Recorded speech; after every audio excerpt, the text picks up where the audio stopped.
Welcome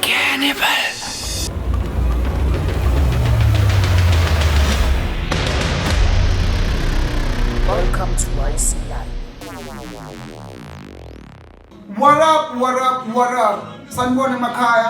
I hope niyaphila kakhulu. Lami igama nguYCLIVE YC Y2 izinzima encane King Ken Sazo Hlekwa.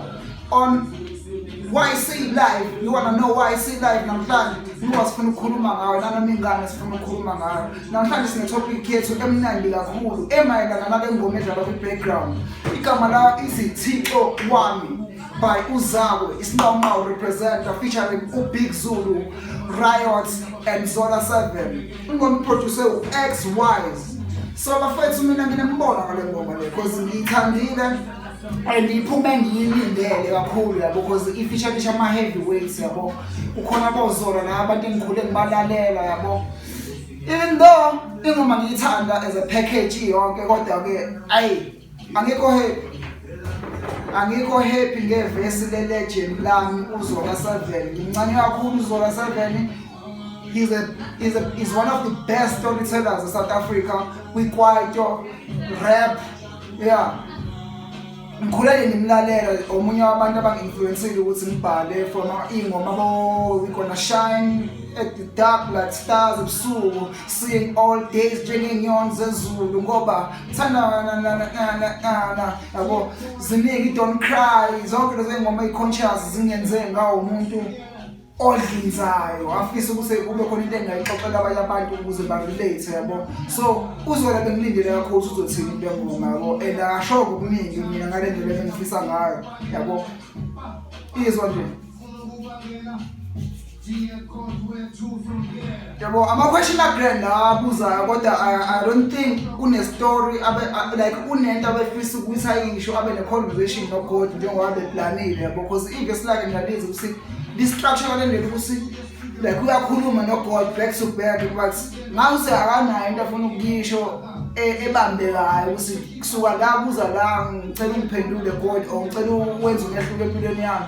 It's like unezinto eziningi afisa ukuthi acomplain ngazo angazi-understand naye empilweni yakhe but siyalahleka senjengabalandeli because kade samlandela uZola and sifuna ukuzwa ukuthi yini entsha ayiphethe yabo angasibaliseli kuphela nakhona abalise into esingayiboni iqalaphi phela kuphi yabo. That's for Big ZULU. Ivesi lakhe li-acceptable because une-style sakhe afike naso esisha and esingconywana kunokusarephe kakhulu yabo. Izwa le mpahla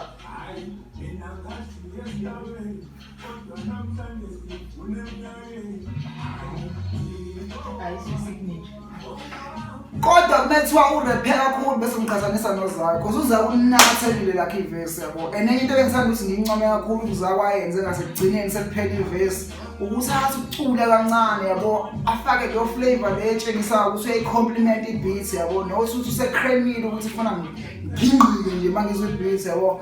And uZakwe akaqala ukuyenza lento and kodwa ama-compliment akawatholi ngokwanele. Khona ingoma yangamfisharisha kuyona esizinje enoyangista CPT cula yena uZakwe lapha kwamina ngitshela ukuthi ufake umZulu yabo engomeni kanti no ukuthi uyena oculayo and kade ngifisa ukuthi aqhubeke ayenze lento uZakwe. So shout out to uZakwe for ukuthi abe umuntu adaptayo ekushintsheni kwesound yabo. So yeah, qhubeka ZAKWE bese uyenze lo shanisi le umrapper yabo qhubeka nje nokuyi-artist mfethu usinyakazisile bese lesingini leyo wazile futhi ukuthi uyihlanganise kamnandi labantu abaphase la bekunecessary ukuthi ubafeature beku-right futhi ukuthi producer XY yabo isound kamnandi, sounds very nice. Yeah kodwa zona hayi ngeke zona awukho hungry for umuntu ofuna ukushaya i-comeback. Ngiyakuhlonipha impela njenge-legend kodwa la hayi bale kancane kakhulu bafo, bale kancane kakhulu. Mawuyifuna ingoma ungayichecka kuma-digital platforms ZAKWE featuring RIOT, Big ZULU and ZOLA 7. As for RIOT, shawu sweetie. Omunye umuntu ongatholi futhi ama-compliment akadeservayo. Ama-flowers akho kawanuki ngokwanele bhuti wami leyo muyakhile iwena le ngoma le. Shout out to RIOT ngakuncane ngekudala bhuti wami usawubhongo RIOT usacula ne-gang of instrumentals. Omunye wabantu abangenza ngathola i-sound different from ukuba umrapper kakhulu yabo. This raggish something like, okay, when we biza nge-dance hall, but mina ngiyibona ingena no-military rhythm, so ngibiza nge-reggae, raga, ban. I love the sound. Bhuti wami, big up, now I deserve ukuthi wasimela ama-flowers akho usaphila bhuti wami. ZAKWE, shout out for them omnandi, si-South Africa, si-happy. ZOLA, bhala bhuti wami, bhala ngeke kukwazi. YCLIVE, next time, on the next episode, I'm introducing my co-host, baby, intombi enhle, uli nice, uzobe enami kuluhlelo olulandelayo, sizobe simphathela ama-topics interesting ngale ndlela la.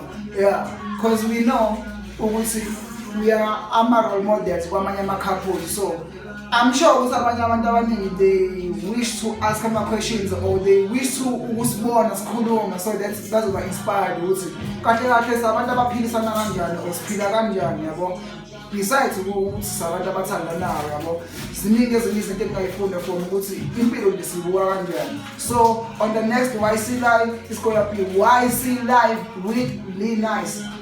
Until next time, until the next episode, stay tuned, share, comment, invite your friends. Ukuthi khona ishow kuthiwa i-YCLIVE la kusuke khona si-live, sikhuluma nemingane sifuna ukukhuluma ngayo. Namhlanje sikhuluma ngengoma emnandi, THIXO wami. Hamba udownload, YC is out. Sazohlala.